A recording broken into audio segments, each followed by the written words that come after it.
Oh, hi, I'm Maggie Kelly at Bloom Intervene Therapy, and today I'm speaking with Dr. Abi Blakeslee, a leading teacher of somatic trauma therapy and founder of Implicit Psychotherapy. She's trained closely with Dr. Peter Levine, a developer of Somatic Experiencing, and teaches somatic psychology programs internationally. Today we're going to be talking about her new course, Somatic Trauma Certification Program, and how somatic therapy can help clients find safety and healing. Welcome, Abi. Thank you so much for having me. It's great to be here. Yeah, absolutely. And just to start, I'd love to just hear what drew you to somatic therapy as your main focus. As we all find in our journeys of self-discovery, talking can only get us so far. And I think that for me, I've always been a very sensate person, I would say, just as far as my appreciation of the world, taking in the way things feel or smell or look.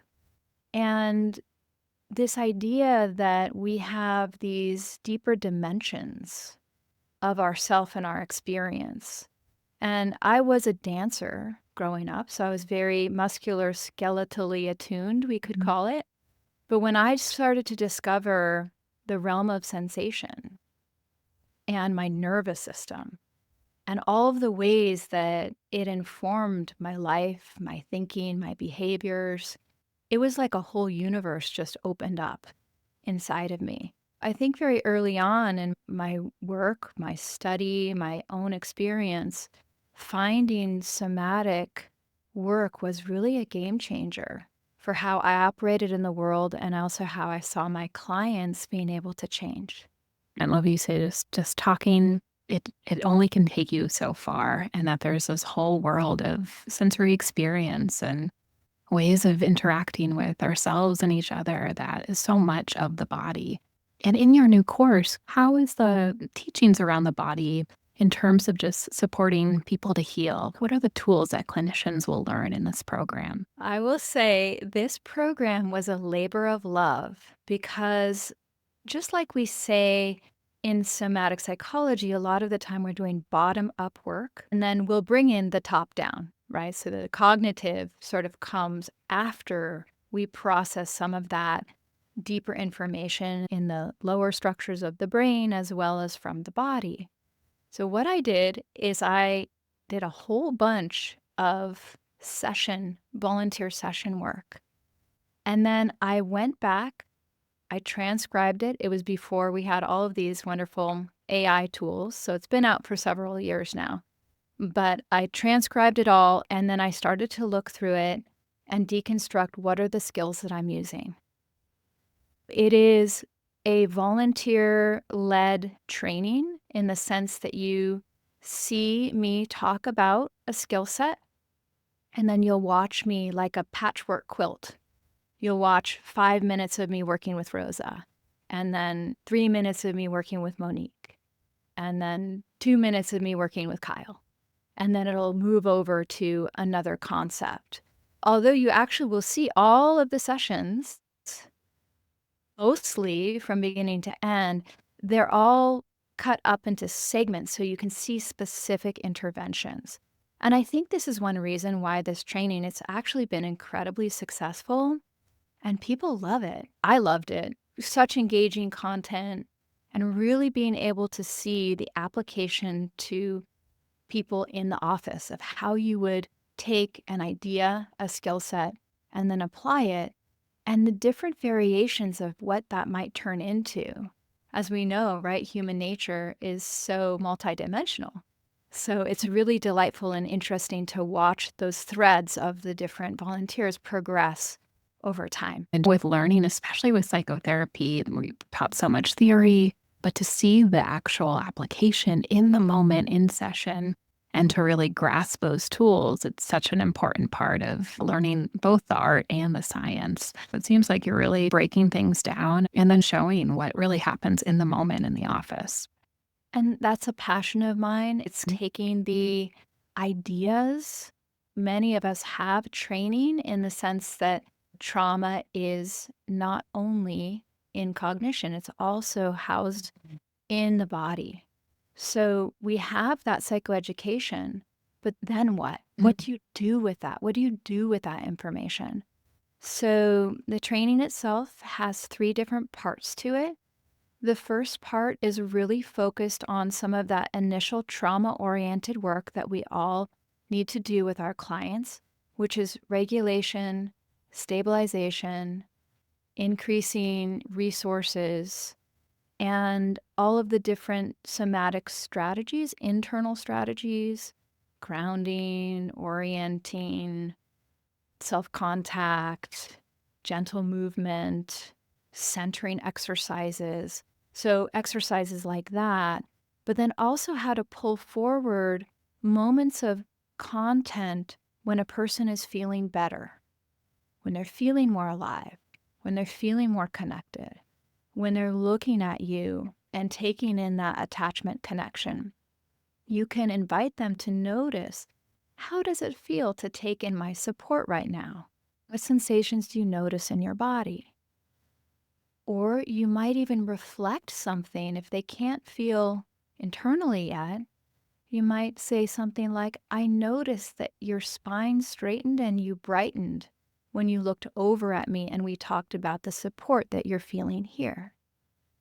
So there's all these different sort of somatic skill sets in that initial phase of work that we want to do before we go on to phase 2. And so phase 2, or the second module, is really slowly looking through how to work with the threat response cycle.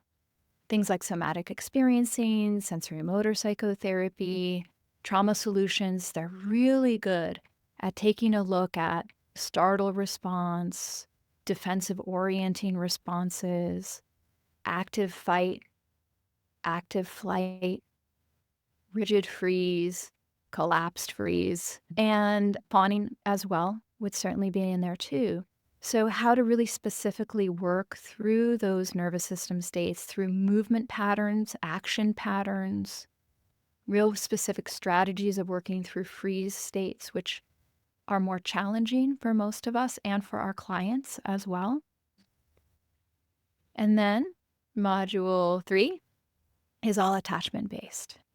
So, we're looking at the interaction between the clinician and the client and all different kinds of ways that we can bring in tracking of the nervous system with anxious attachment, avoidant attachment, ambivalent attachment, looking at movement patterns like developmental movement patterns. When are they reaching towards you? When are they grasping and gripping things? So it has a lot of multi-layered mixed modal somatic programs. So like body mind centering. We have wonderful work with Hakomi, for example, that bring in a lot of this sort of early developmental work that we can layer into our somatic skill set. So those are the 3 different modules, all chock full with example after example after example of theory and then application. That sounds great at resourcing, working with the trauma, working with the attachment system. How are clinicians who've never had any experience with somatic therapy coming in, and this is completely new? How is the somatic therapy approach maybe different just in terms of the pacing, the attunement, and how that course can just support developing that lens? Absolutely. So I've been in the field of somatic work for over 25 years, and I've been teaching for several decades. So one of the important things in any course like this is that we want to create, or I want to create, building blocks. That's often what I think of. So in that initial training, people who've studied somatics for a very long time will know some of that. It will be review for them, although hopefully the way that I define it and bring it in and show examples will be great refreshers. But for somebody who's just starting out, we're going to just begin. How do you introduce the body and the nervous system to a client? What are some of the initial things that you can share with your clients around why it's important to bring awareness internally into the body? And then taking an elevator from the brain down into the body and starting to notice something like basic paired opposites. So if you say to someone, what sensations do you notice in your body right now? And they've never done it before, or they've never thought of that. They might say, I'm fine, or I don't know. But if you say, is one part of your body warmer and one part of your body cooler? Do you notice if one part of your body tight? Where is that? What is that like? And is one part of your body more relaxed? Where is that? What is that like? So we're going to build skills both for the client and the clinician to get to a place where they can do more and more tracking. We call it tracking or following the nervous system or the movement patterns that are unfolding in the present moment. Because one of the powers of this work is the healing happens in the here and now. We're always working with the signal in relationship to the past, and we're shifting that moment by moment with our clients, with our attunement and their attunement to themselves. So it moves along to where when we get into the attachment section, there's a lot more complex skills. And I think practitioners who've also studied somatics for a long time have found this training to really clarify some different elements and also expand a lot of their skill sets. So I'm pleased to hear from across the board, both entry level to very experienced clinicians in somatics, that they've found this training to be very useful and applicable for their practices, their clients, and the communities that they serve, which is just makes my heart so happy to get more of this work out into the world because it's so incredibly effective and also so incredibly needed. As you mentioned, healing happens in the present moment, and that somatic work is so much about what's here right now and creating that language of distinction of sensations and emotions. Imagine, too, just the implicit memory connected to the body and working with that as that comes up. Is that a part of the attachment module and the trauma module as well? So, implicit memory is my specialty, and implicit psychotherapy, really looking at the way in which non consciously encoded memory and the retrieval of that is a big component of trauma response. So, one of the things about implicit memory is that we're remembering something, but we're not aware that we're remembering it. And a good example of this would be when you're with a client and you ask them, what are you sensing or how are you feeling right now? And they say something like, I feel incredibly anxious. And you invite them to look around the room. Is there anything that you feel that you need to be anxious about right now? And they say no. But there's some cue, there's some memory at play that's keeping that alarm, that sympathetic dominance, that excitation, right? Turning on, amping up. It has that volume turned up. And so we want to be able to interact with that. And one of the most effective ways to do that is through interoception, which is conscious awareness of bodily sensation. And then we start to, it's implicit appraisal or somatic appraisal is one of the things that happens. Whereas we move into that state and it starts to change and move. Now, there are strategies around that because a lot of the time it'll change and move on its own. Other times we actually want to move attention around to different areas to facilitate more possibility for that change to happen. Mhm. And for that internal state to reorganize in some way that would be more regulated, more present centered. And I think of it really as new learning in the implicit memory system. So, yes, that is all in the training in different ways. Certainly, our implicit memory is the primary memory that is involved early in our lives. When you're first born, you don't have explicit, semantic, conscious memory, autobiographical memory. There's all of those that you'll learn about the explicit memory. Till you're about 2.5 years of age, we're really laying everything down in that implicit system. And so to access it is so powerful when we use these tools, right? Procedural movement is physical movement. Associative, emotional, associative motor memory, all of that is in the implicit system. And that is where all of those relational learning is in that system. And it's one of the ways that we can access it so directly is going right there where that information is stored, which makes it for me my go-to. When I work with attachment, I'm working with implicit memory, and I'm usually working with some element of somatic psychology. Yeah. That makes so much sense of why maybe talk therapy is limited in accessing more of those deeper impulses and those memories that are so much in our body, but can be activated and worked with in the moment in the therapeutic connection. What I like about somatic trainings, like a step-by-step, is that you could be a cognitive-based therapist, and then you can just sprinkle a couple of these exercises in. It's not that you need to spend 80% of your time seamlessly weaving in somatic skills. You remember, oh, there was that attachment exercise that Abby did around giving and receiving.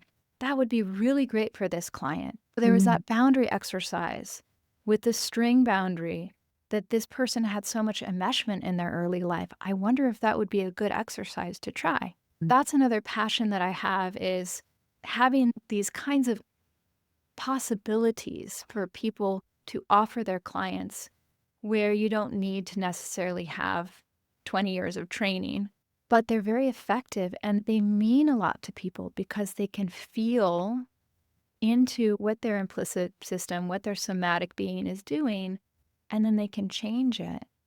And when they change it, then they can utilize and feel that change throughout their lives, because it changes on those lower kinds of structural non-conscious levels, which makes part of this work so exciting because they don't have to remember it in order for it to happen. It just starts to happen. It's allowing that unfolding just naturally emerges in their lives. And there's less of those emotional flashbacks that keep them stuck and the past intruding on the present, and such interior freedom that creates. In terms of the course itself, I know that there's a live component and a Q&A where you can ask questions as you're learning. What are the opportunities for students to learn and engage with you as well in this course? This has been a really lovely component of the certification aspect of it. We initially launched it as the step-by-step without the certification, but now there is a supervision component to it. There's also a community board where clinicians can meet and communicate and connect. The live calls, I'm present for an hour and a half for each call. And generally what I like to do is I use about the first half an hour to go into a little bit more of a review of the content, and I'll pull forward some of the skills that you've learned, and I'll give you even a little bit more breadth and depth. So there is a learning opportunity in the very beginning of those calls. And then the next hour is Q&A. So, we have the webinar format, so people will write in their questions. You can upvote the questions that you like the best. So, people will go in and we'll see questions rise to the surface. I can also kind of scroll through and see, oh, there's a few questions around freeze here. Oh, there's a few questions around the difference between exploratory orienting and defensive orienting. Or what do I do with a client that doesn't have access to sensation? What tools might I use? And we do talk about some of that throughout the training as well. I will take time to engage with each question and really pull forward your curiosities and your interests. And of course, as you're listening, all of those are very universal-based questions too. So even if someone's question doesn't rise to the top, hopefully I'm touching in on some of those curiosities that really deepen and expand the content and the understanding of bringing that, making it live, owning it for yourselves and for your clients. Amazing. Well, there's the videos, the client sessions, the tools, and this live component where you can ask questions and engage with each other as well. And then lastly, just what are you most excited about teaching this course? What lights you up about that? It's such a good question. First of all, I get to meet wonderful people like you who are similarly doing this kind of work, spreading healing into the world. And all of the people who are drawn to you, I imagine, also have, right, this passion this quest for learning, for growth.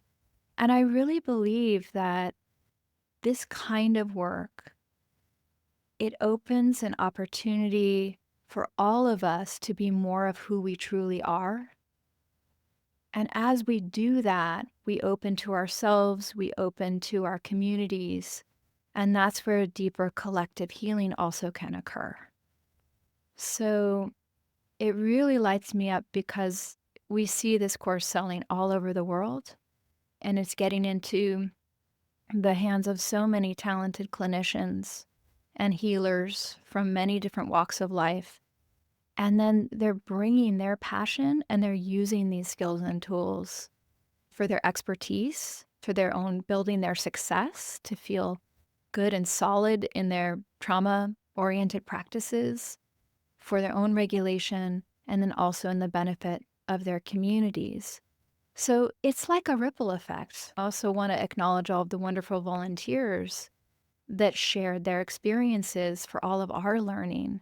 So it's a community-based excitement that I have as part of the global community. And I just, as you can see, I just light up and I fill up.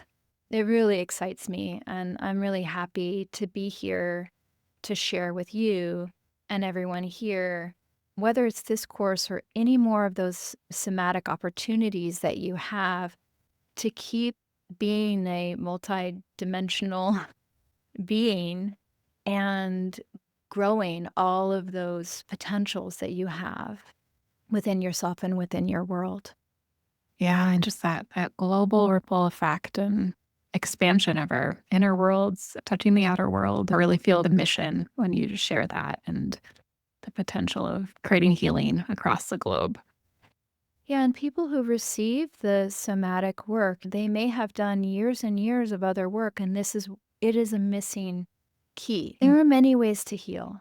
And we know sometimes people will follow a CBT or they'll do narrative therapy or they'll do EMDR with no somatic component and they'll get better. But for many people, especially with trauma, this kind of work is a necessary component for them to heal more deeply and thoroughly. And I think too, there's something about this work. There's the trauma work and there's also the not trauma work. When we work with trauma, we also need to work with not trauma and strengthen people's capacity, strengthen the parts of them where they're feeling alive, where they're feeling connected, where they can engage, and increasing their capacity to move more and more in the world with that while you're still working with the trauma. So having some of those kinds of skill sets in who am I? I'm not just my mind. I also have this sensibility or this sense of self. We even talk about a sense of self. So where is that essential sense of self? And how do we really bring people back to that if they've lost it? Or with developmental trauma, people might not have had the opportunity really to form that fully. So they form that over time with you, and they get this really profound level of connection to their source. So that's another part of this work that really excites me, is like the phoenix from the ashes, is that incredible transformational journey that so many clients and students of mine have experienced. Yeah, I really feel so excited to bring this kind of content more and more into the hands of anyone who is interested. Amazing. Yeah, to be fully human being, not just the pain of trauma, but the joy and the contact with self. I'm definitely taking the course and excited to just learn and bring it to my clients. So thank you so much for speaking with me today and really inspired by how much somatic therapy can really change people's lives. Thank you, Maggie. It's been a delight being here.